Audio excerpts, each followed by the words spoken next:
MSP की guarantee का कानून देने के मामले में जो अफवाहें फैलाई जा रही हैं, खजाने के ऊपर बोझ पड़ेगा, अर्थव्यवस्था के ऊपर बोझ पड़ेगा, ये बिल्कुल झूठ है।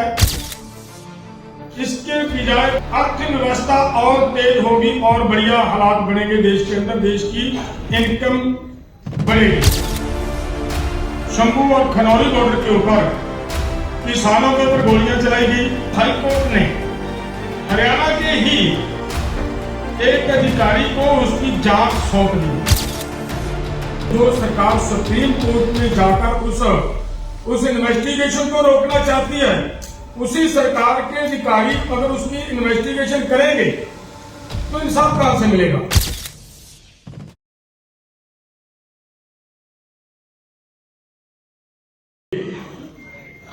इसको एक्सपोज करने के लिए हमारे साथ आज यहां पे 3 एक्सपर्ट आए थे, अर्थशास्त्री आए थे, जिनमें प्रकाश कामारेड्डी जी कर्नाटका से, दविंदर शर्मा जी पंजाब से और सोमपाल शास्त्री जी, जिन्होंने इस सरकारों के अंदर रहकर बहुत कुछ देखा, बहुत कुछ जाना।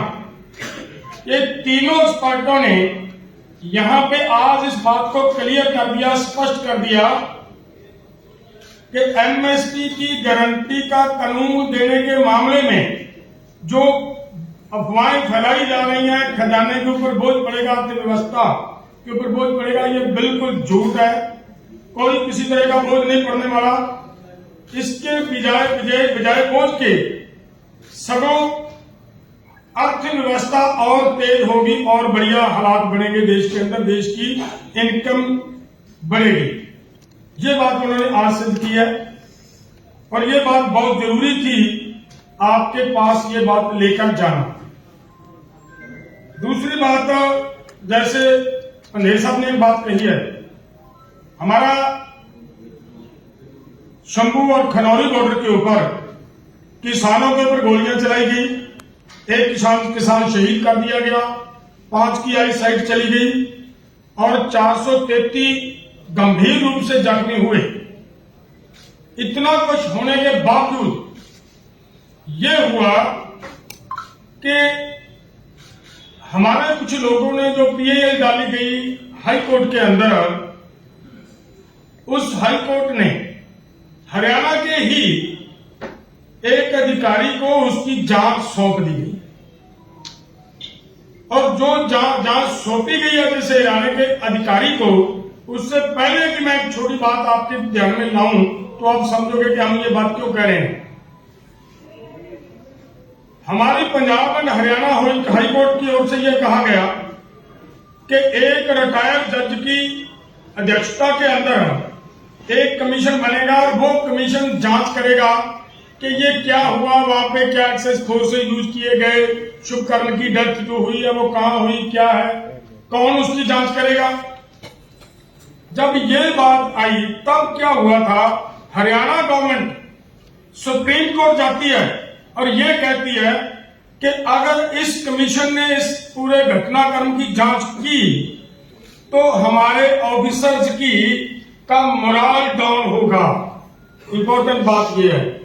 और उसी के साथ एक बात और कही गई कि अगर ये जांच होती है तब भविष्य में कोई भी अधिकारी किसी तरह किसी लोगों के ऊपर गोली चलाने से हिचकिचाएगा। सबसे बड़ी बात तो यह है कि जो सरकार सुप्रीम कोर्ट में जाकर उस इन्वेस्टिगेशन को रोकना चाहती है, उसी सरकार के अधिकारी अगर उसकी इन्वेस्टिगेशन करेंगे तो इंसाफ कहां से मिलेगा। और आगे जो अंधेर साहब ने बात कही, 2 एसएसपी उन्होंने सिलेक्ट किया है, एक मेरा ख्याल है आईजी सिलेक्ट किया गया है। अंदाजा लगाएं कि एक अधिकारी एक आईजी के खिलाफ रिपोर्ट दे पाएगा क्या। हमारी ये है कि हर हाल में हमारी माननीय हाईकोर्ट इस बात के ऊपर संज्ञान ले कि किसी तरह का भी हरियाणा के अधिकारियों से अगर इंसाफ होगा तो वो इंसाफ नहीं मिल पाएगा लोगों को, और लोग वहां पे जाकर अपना इतराज, अपनी अगवाही अपनी विटनेस भी नहीं दे पाएंगे, जो मुझे लग रहा है। तो इसके लिए हमारा ये है, तो इसी के लिए और बड़ी बात और इसमें शामिल हो जाती है कि वो उन्हीं अधिकारियों को हरियाणा गवर्नमेंट राष्ट्रपति अवार्ड के लिए सिलेक्ट कर देती है। तो इसका मतलब जिन अधिकारियों को अवार्ड के लिए सिलेक्ट किया जा रहा है, क्या उन अधिकारियों के खिलाफ कार्रवाई हरियाणा गवर्नमेंट की तरफ से होने की संभावना कहीं पे भी नजर नहीं आ रही। सो ये एक सीरियस मैटर है, इसीलिए हमें उनके विरोध में ये जो पुतले जलाने का, भाजपा के पुतले जलाने का, केंद्र सरकार के पुतले जलाने का कार्यक्रम पूरे देश के लिए, पूरे देश में करने का प्रोग्राम देना पड़ रहा है, वो इसीलिए देना पड़ रहा है। और वो होगा हर जिले में, और एक बड़ा रोष मार्च निकालकर और एक जगह पे जाकर भाजपा का पुतला जलाया जाएगा। ये जो बड़े इंपॉर्टेंट बात थी जो आपको एक्सप्लेन करनी थी,